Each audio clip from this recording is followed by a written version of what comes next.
Betrayed by my doppelganger.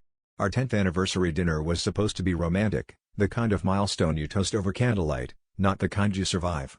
I was halfway through a glass of wine when the hostess led a woman to our table, her eyes flicking from me to my husband with a look I didn't understand until the woman sat down without asking.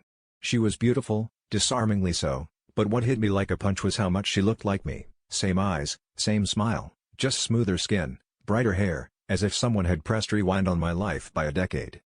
My husband's fork clattered to his plate and he went pale, but the woman didn't flinch. Instead, she smirked at me, like she'd already won a competition I didn't know I'd entered. I asked her, point blank, how she knew my husband, and she said, "Let's just say we spend a lot of mornings together." I felt my cheeks burn, anger and humiliation mixing in my chest. I looked my husband in the eye and told him to tell me the truth, right here, right now. He stammered, but her voice cut through his excuses. He says he loves me because I remind him of you. Or at least, the you he used to know. Maybe it was how she said it, or maybe it was the way my husband shrank into his chair, but something in me snapped. I asked her when her birthday was. She said March 16th, the same day as mine.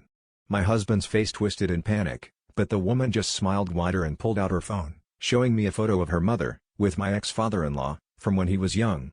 My stomach dropped. She was his half-sister, which made her my husband's half-sister. Neither of them had known, until recently. I left the restaurant before anyone could say anything else, the room spinning. I wasn't sure what hurt more, that my husband had cheated, or that he'd been searching for a younger version of me and ended up in bed with his own blood. I realized I'd spent a decade ignoring the cracks, pretending things were fine as long as I didn't look too close.